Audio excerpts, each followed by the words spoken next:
سے کہ ہمیشہ اپنے آپ کو اپنے رب کے فیصلوں پہ راضی رکھیں، ہمیشہ کوشش کریں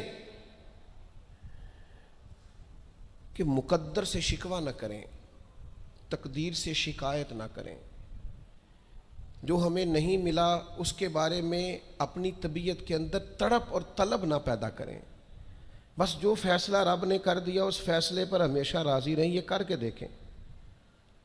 حضرت انس بن مالک رضی اللہ تعالیٰ عنہ فرماتے ہیں ایک پوری جماعت جنت میں جائے گی لوگوں کی، فرشتے ان سے پوچھیں گے کہ میاں حساب دے آئے ہو؟ تو وہ کہیں گے ہمیں تو کسی نے حساب پوچھا ہی نہیں۔ ان سے پوچھا جائے گا پل صراط دیکھی ہے؟ کہیں گے نہیں ہم نے تو نہیں دیکھی۔ ان سے پوچھا جائے گا کہ میزان عمل؟ تو انہوں نے کہا نہیں بالکل نہیں۔ تو کہا اچھا تم بڑے خاص لوگ ہو، دنیا میں کرتے کیا رہے ہو؟ تو کہیں گے کرتے کچھ بھی نہیں تھے، رب کے فیصلوں پہ راضی رہتے تھے۔ اور طبرانی میں ایک روایت ایسی بھی موجود ہے کہ حضور فرماتے ہیں رب کہتا ہے جس نے میرے فیصلوں پہ راضی نہیں رہنا وہ رب کوئی اور ڈھونڈ لے۔ اگر تم میرے فیصلے پہ راضی ہی نہیں ہو، او بھائی میں اپنے ادارے کا سربراہ ہوں، جو میرا فیصلہ نہیں مانے گا وہ نکلے گا ادارے سے۔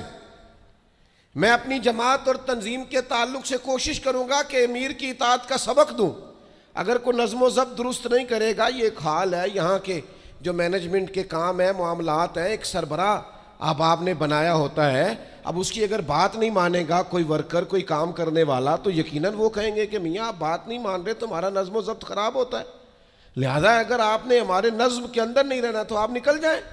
تو اللہ کے فیصلوں کو جو لوگ تسلیم نہیں کرتے، اللہ کے فیصلوں کو جو لوگ تسلیم نہیں کرتے، یقیناً وہ کمزور ہو جاتے۔ آج بڑے لوگ ہیں جو وظیفے پوچھتے ہیں اللہ کیسے راضی ہوگا؟ بتاؤں وظیفہ آپ کو؟ امام غزالی لکھتے ہیں کہ حضرت موسیٰ کلیم علیہ السلام نے اللہ کے حضور عرض کیا مالک میری قوم پوچھتی ہے تو کیسے راضی ہوگا؟ ہم تجھے راضی کرنا چاہتے ہیں تو کیسے راضی ہوگا؟ تو حضرت موسیٰ علیہ السلام سے رب کریم نے فرمایا ان سے جا کے کہہ دو کہ مجھ سے راضی ہو جائے میں بھی ان سے راضی ہو جاؤں گا۔ یہ اپنے رب سے راضی رہیں، جو رب ان کے لیے فیصلہ کرے۔ وہ حضرت سفیان ثوری دعا مانگ رہے تھے نا، یا اللہ راضی ہو جا، یا اللہ راضی ہو جا، یا اللہ راضی ہو جا۔ تو حضرت رابعہ بصریہ رحمۃ اللہ علیہا بھی پردے کے پیچھے بیٹھی تھیں، تو جب انہوں نے بہت زیادہ اس دعا پر اصرار کیا نا یا اللہ راضی ہو جا، تو پردے کے پیچھے سے بول پڑی، کہنے لگی سفیان اب کچھ اور نہ مانگے اللہ سے، آگے نہ چلے۔ جناب سفیان کہنے لگے میں دعا ہی کر رہا ہوں کہ یا اللہ تو راضی ہو جا۔ تو فرمانے لگی پہلے اپنے دل پہ ہاتھ رکھ کے بتائیں آپ اللہ سے راضی ہیں؟